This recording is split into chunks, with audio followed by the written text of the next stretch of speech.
जय हिंद दोस्तों, जय हिंद बच्चों। ज्योग्राफी 365 में आपका तहे दिल से स्वागत है। जैसा कि आपको विदित है कि ज्योग्राफी के अंदर एबे सैदे और रेगिस्तानों की हमारी टेस्ट सीरीज कंप्लीट हो चुकी है। जिन विद्यार्थियों ने नहीं देखी है वो देख सकते हैं। इनके साथ साथ हिस्ट्री की एमसीक्यू की टेस्ट सीरीज कंप्लीट हो चुकी है और जल्द ही हमें इनके अति लघुरात्मक और लघुरात्मक प्रश्नों की लेके आएंगे। राजनीति विज्ञान के अंदर है एबेस सैदे और रेगिस्तान की टेस्ट सीरीज है स्टार्ट है। और आज हम क्लास 12th ज्योग्राफी की एक नई टेस्ट सीरीज है शुरू कर रहे हैं, जो आपको मेन एग्जाम के अंदर है अति लघुरात्मक प्रश्न और लघुरात्मक प्रश्न पूछे जाते हैं। तो वो वेरी वेरी इंपॉर्टेंट प्रश्न और प्रश्नों के साथ उत्तर भी हमें लेके आए हैं। तो यदि आपको वीडियो अच्छा लगे तो ज़्यादा से ज़्यादा अपनी मित्र मंडली के पास शेयर करें। और जो विद्यार्थी जो मित्र इस वीडियो को पहली बार देख रहे हैं वो चैनल को सब्सक्राइब ज़रूर कर लें, ताकि जब भी वीडियो अपलोड हो तो उसका नोटिफिकेशन आपको सबसे पहले मिले। तो आइए हम स्टार्ट करते हैं, जिसमें हमारी पुस्तक रहने वाली है मानव भूगोल के मूल सिद्धांत, जिसमें पहला लेसन दिया हुआ है मानव भूगोल प्रकृति एवं विषय क्षेत्र। इसमें हमें अति लघुरात्मक है और लघुरात्मक जो प्रश्न है वो देखेंगे। तो आइए सबसे पहले हम शुरू करते हैं। वो पहला क्वेश्चन वेरी वेरी इंपॉर्टेंट है कि रेट जेल के अनुसार है मानव भूगोल को परिभाषित कीजिए। यानी जर्मन का एक भूगोल वेता है जिसका नाम रेटजेल है।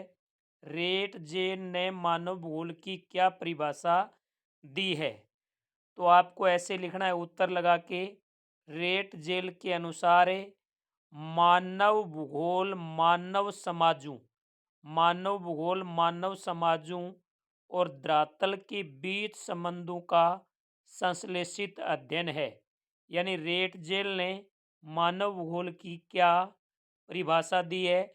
मानव भूगोल मानव समाजों और धरातल के बीच संबंधों का संश्लेषित अध्ययन है। अब हम बात करते हैं कि रेटजेल ने अपनी इस परिभाषा में सबसे ज़्यादा जोर किस पर दिया है? तो इसने सबसे ज़्यादा जोर है वो संश्लेषण पर दिया है। क्वेश्चन नंबर है, यहाँ पर एग्जामिनर आपको प्रश्न ऐसे भी पूछ सकता है, डेफिनेशन दे देगा कि मानव भूगोल मानव समाजों और धरातल के बीच संबंधों का संश्लेषित अध्ययन है। यह कथन किसका है? यह कथन किसका है या यह परिभाषा किस भूगोल वेता की है? तो आपका उत्तर क्या होगा? रेटजेल। अब हम बात करते हैं दूसरी डेफिनेशन की कि सैंपल के अनुसार मानव भूगोल को परिभाषित कीजिए। सैंपल का पूरा नाम है वो है एलन सी सैंपल, और ये अमेरिका की रहने वाली है। रेटजेल की ये शिष्या थी। इसने भी मानव भूगोल पर अपनी परिभाषा देने की कोशिश की है और दी भी है। तो देखिए क्या डेफिनेशन है। सैंपल के अनुसार मानव भूगोल स्तरीय पृथ्वी, यानी रेटजेल ने पृथ्वी को क्या बताया है? अस्तरीय, और मानव को क्रियाशील बताया है। तो आप क्या लिखोगे? सैंपल के अनुसार मानव भूगोल अस्तर पृथ्वी और क्रियाशील मानव के बीच परिवर्तनशील संबंधों का अध्ययन है। ये डेफिनेशन सैंपल की है और सैंपल ने अपनी इस परिभाषा में गत्यात्मकता पर सर्वाधिक जोर दिया है। यानी सैंपल ने गत्यात्मकता पर जोर दिया है, रेटजेल ने संश्लेषण पर जोर दिया है। सैंपल ने पृथ्वी को अस्थिर बताया है और मानव को क्रियाशील बताया है। इनके बावजूद भी इनके दोनों के बीच में क्या किया जाता है? परिवर्तनशील संबंधों का अध्ययन किया जाता है। अब हम बात करते हैं बलास के अनुसार। बलास के अनुसार मानव भूगोल को परिभाषित कीजिए। बड़ी शानदार डेफिनेशन है जिसका पूरा नाम है विडाल डी ला बलासे, और ये फ्रांस का रहने वाला है और इसे संभववाद का जनक माना जाता है। तो देखिए इसने डेफिनेशन क्या दी है। ब्लास के अनुसार हमारी पृथ्वी को नियंत्रित करने वाले भौतिक नियमों तथा इस पर रहने वाले जीवों के मध्य संबंधों की अधिक संश्लेषित ज्ञान से उत्पन्न संकल्पना, ये डेफिनेशन है विडाल डीला ब्लास की मानव भूगोल के ऊपर दी गई है। अब हम बात करते हैं क्वेश्चन नंबर 4 है।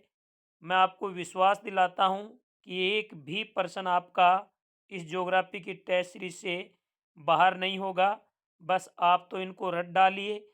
अब देखिए क्वेश्चन नंबर 4 है, मानव भूगोल के 4 उपक्षेत्र लिखिए। मानव भूगोल के 4 उपक्षेत्र लिखने हैं। यहाँ मैंने मानव भूगोल के 6 उपक्षेत्र बता रखे हैं। तो मानव भूगोल का पहला क्षेत्र है सामाजिक भूगोल, दूसरा आर्थिक भूगोल, तीसरा राजनीतिक भूगोल, चौथा जनसंख्या भूगोल, पांचवा आवास भूगोल और नंबर 6 नगरीय भूगोल। इसमें आपका जी करे वो याद याद कर लो। 4 है। याद करने का आसान सा तरीका है कि आशा, आशा, राज, आशा राज, आना, आशा राज, आना।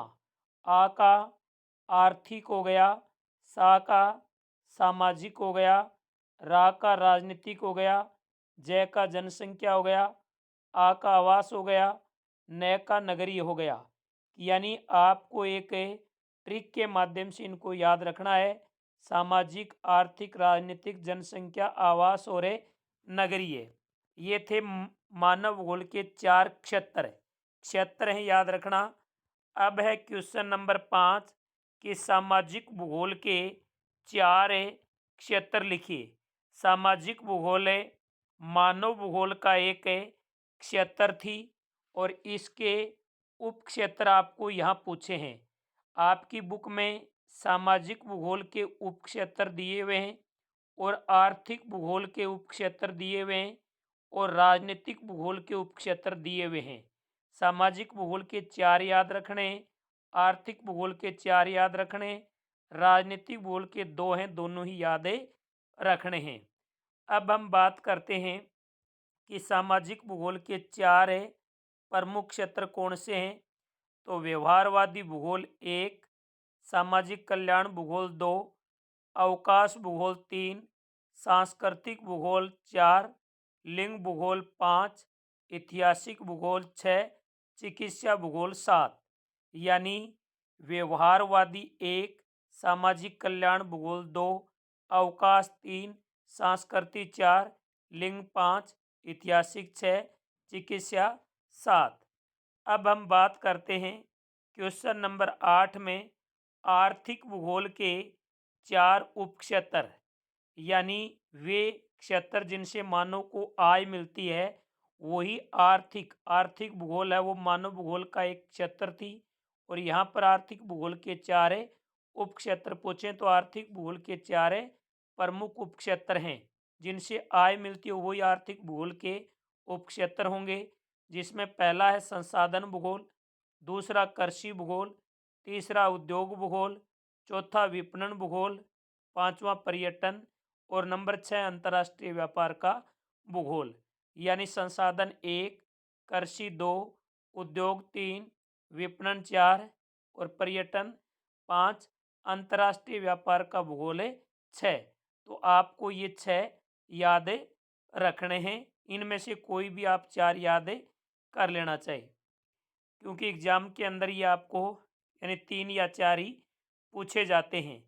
अब हम बात करते हैं क्वेश्चन नंबर 7 पर है कि राजनीतिक भूगोल मानव भूगोल का एक क्षेत्र थी। यहाँ पर इनके उपक्षेत्र पूछे हैं। तो राजनीतिक भूगोल के 2 उपक्षेत्र हैं। आपको पता है कि जो राजनीति है वो सैनी समाज अच्छी करता है, जैसे अशोक जैसे राजस्थान में अशोक गहलोत ने की है। अशोक गहलोत का संबंध सैनी समाज से है, तो राजनीति है वो सैनी समाज अच्छी करता है। तो यहाँ पर आपको इतना याद रखना है, सैनी। से का क्या हो गया, सैन्य भूगोल, और नी का क्या हो गया, निर्वाचन भूगोल। तो राजनीति भूगोल के दो मुख्य उपक्षेत्र कौन से हो गए, निर्वाचन और सैन्य भूगोल। अब हम बात करते हैं, क्वेश्चन नंबर है 8 की, कि मानव भूगोल के 4 उपागमों के नाम लिखिए। आपको केवल और केवल 4 उपागम करने हैं। पहले आपने जो किया था वो किए थे मानव भूगोल के क्षेत्र याद किए थे, और उसके बाद उनके उपक्षेत्र याद किए थे। लेकिन यहाँ पर क्या पूछ लिया है, उपागम पूछा है। मानव भूगोल के उपागम अलग होते हैं, क्षेत्र अलग होते हैं।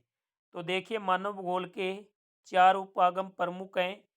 पहला है अन्वेषण और विवरण, दूसरा प्रादेशिक विश्लेषण, तीसरा क्षेत्रीय विभेदन, चौथा स्थानिक संगठन, पांचवा भूगोल में उत्तराधुनिकतावाद, और नंबर 6 है मानवतावादी आमूलवादी व्यवहारवादी विचारधाराओं का उदय। तो आपको मानव भूगोल के ये 4 उपागम याद करने हैं, अन्वेषण और विवरण, प्रादेशिक विश्लेषण, क्षेत्रीय विभेदन, स्थानिक संगठन, भूगोल में उत्तराधुनिकतावाद, मानवतावादी आमूलवादी और व्यवहारवादी। अब हम बात करते हैं क्वेश्चन नंबर 9 की, कि संभववाद से क्या तात्पर्य है। बड़ा शानदार प्रश्न है। संभववाद का जनक है वो ब्लास को माना जाता है। अब बात करते हैं संभववाद क्या है। संभववाद का एक दूसरा भी है, यानी यहाँ पर है, यानी प्रकृति का मानवीकरण। यदि आपको पूछ ले प्रकृति के मानवीकरण से क्या अभिप्राय है, तो भी आपका यही उत्तर होगा, और संभववाद पूछे तो भी यही होगा।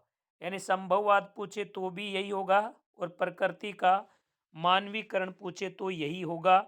आइए हम बात करते हैं क्या होता है, कि प्रकृति अवसर प्रदान करती है।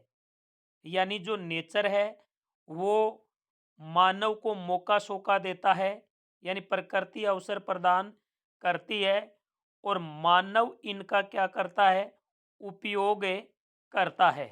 यानी जो नेचर मौका देता है और मौका मिलते ही मानव इनका उपयोग करता है, तथा धीरे धीरे नेचर का मानवीकरण हो जाता है, तथा नेचर पर मानव का प्रभाव, मानव मानव प्रयासों की छाप पड़ने लगती है, जिसे हम संभववाद या प्रकृति का मानवीकरण कहा जाता है। सीधा सा उत्तर है, बहुत इजी है, कि प्रकृति अवसर प्रदान करती है और मानव इनका उपयोग करता है। धीरे धीरे धीरे धीरे प्रकृति का मानवीकरण हो जाता है, तथा प्रकृति पर मानव के प्रभाव या मानव प्रयासों की छाप पड़ने लगती है, जिसे संभववाद वाद या प्रकृति का मानवीकरण कहा जाता है। अब हम बात करते हैं, क्या प्रकृति और मानव के बीच वेद द्वैतता है। तो सबसे पहले तो आपको ये बताना है कि नेचर और ह्यूमन के बीच में क्या वेद द्वैतता है। तो मैं आपको कह सकता हूँ कि नेचर और ह्यूमन के बीच में वेद द्वैतता नहीं है।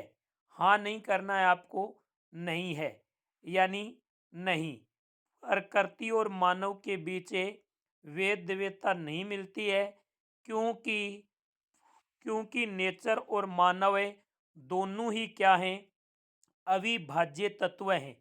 क्योंकि नेचर और मानव दोनों ही अविभाज्य तत्व हैं, और इन्हें एक समग्रता यानी समानता से देखा जाना चाहिए।